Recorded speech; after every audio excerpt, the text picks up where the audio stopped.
All right, you guys, I made it to the gym. This was actually an afternoon workout.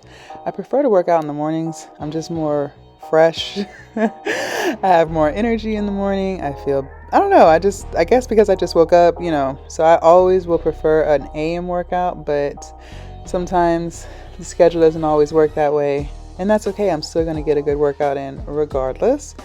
So one thing that I love about doing full body every single day, and if you guys have been following me for a while, at first I was doing full body when I was working out with my trainer when I lost my initial weight. Then I started doing my own thing about a year and a half into my weight loss journey, and I was doing a bro split. So I was doing push pull leg, and I was doing that for about 8 to 9 months. And I only started doing it like that because that's what I saw on Instagram. And I thought it was so cool. I was new to the gym world. So, and it was cool. I got really strong doing a bro split. And so, it was great. However, I noticed that I was, getting sore a lot more. My joints started aching. I started to have rotator cuff issues. I also started to experience discomfort in my knees. I had 2 knee surgeries when I was playing basketball, so my knees are already on the fragile side. And by having a full workout dedicated to just legs, that was brutal. At first it was fine, but I would say after about 2 months of doing the bro split like that, my knees were always aching because it was just too much activity, too much squatting or too much leg extensions or step ups. It was just too much on my joints for just a full blown leg day.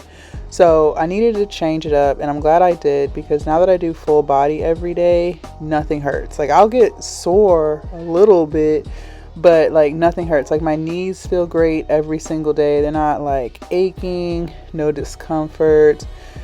My rotator cuffs don't irritate me anymore. I don't have any type of shoulder pain. I don't have any type of back discomfort anymore. So it just works better for me to do full body every day. And I've noticed that I've gotten a lot stronger by doing full body every day, because I'm not completely destroying my muscles to the point where they need 2 or 3 days off before I hit it again, right? Doing one exercise per muscle group a day, you're gonna get stronger. And I feel like I just have better mobility. So anyways, I just wanted to share that with you guys. Today I decided to do some reverse lunges with dumbbells. I have not done these in a really long time. I used to do them all the time. I don't know what happened. It's I notice when I do my own workouts, I come back to stuff that I haven't touched in months. And I'm like, why don't I do this regularly? What changed? I just kind of forgot about it.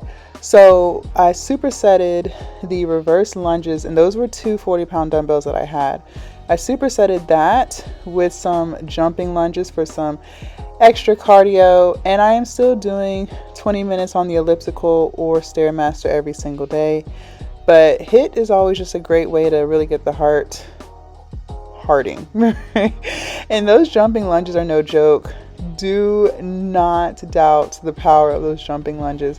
What I could have done and what I'll do in the future is I'll actually use a 10-pound dumbbell when doing those jumping lunges. But it was good just doing body weight. So when I did the reverse lunges, like y'all see here, it was 10 on each leg. 10 to 12. 10 to 12 was the goal. But sets 2 and 3 were pretty brutal. So it ended up being 10. So 10 on each leg. And then for the reverse or the jumping lunges that you guys saw, it was 20 seconds, as many as I could do. And yeah, it was a lot. Something else I should mention too that I think plays a huge role on my joints and how I feel after the lift is stretching and warming up. I was not doing that. When I stopped training with my trainer a year and a half into my journey and started doing my own thing, I stopped warming up and I stopped stretching. I don't know why. Do not ask me why, but I just stopped. I guess I felt like I didn't need it.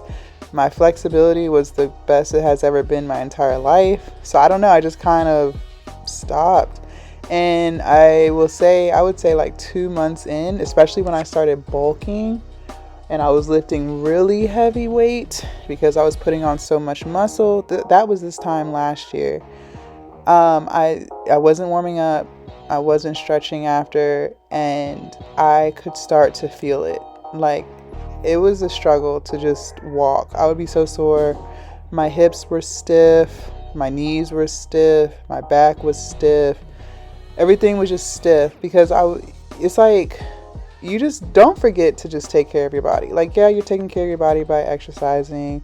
You're taking care of your body by prioritizing sleep and eating clean and drinking your water. All those things is taking care of your body, yes. But you have to stretch. You have to stretch. You have to warm up and you have to stretch. So I have been back working with my trainer for almost 2 months now. I think it's been like 2 months. I think so. And he introduced mobility training back into my life. We were doing it before, but like I said, when I did my own thing, I stopped. So I've been doing that every single day before I lift. And I've also started stretching again after the lift. And my quads were really tight. They were like really tight. Like, I could barely put my heel to my butt. Like, they were tight. That has since gotten so much better. I move better, like I said earlier.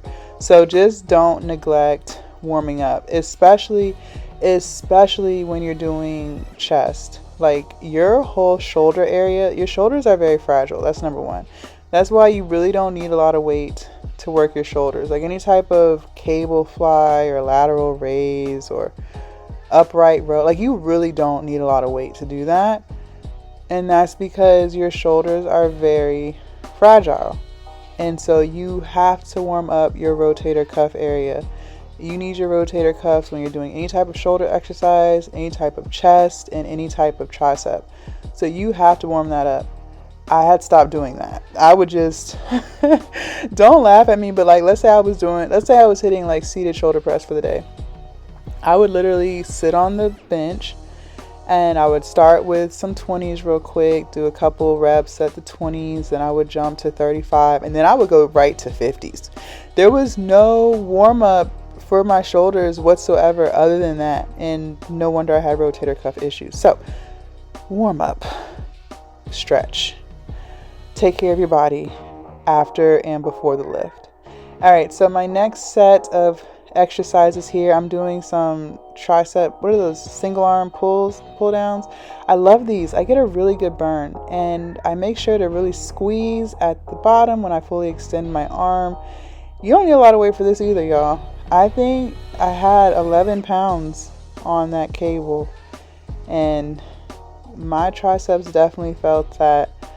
Yeah, this is definitely by far one of my favorite tricep exercises. This and tricep dips are like my go-tos when it comes to tricep exercise.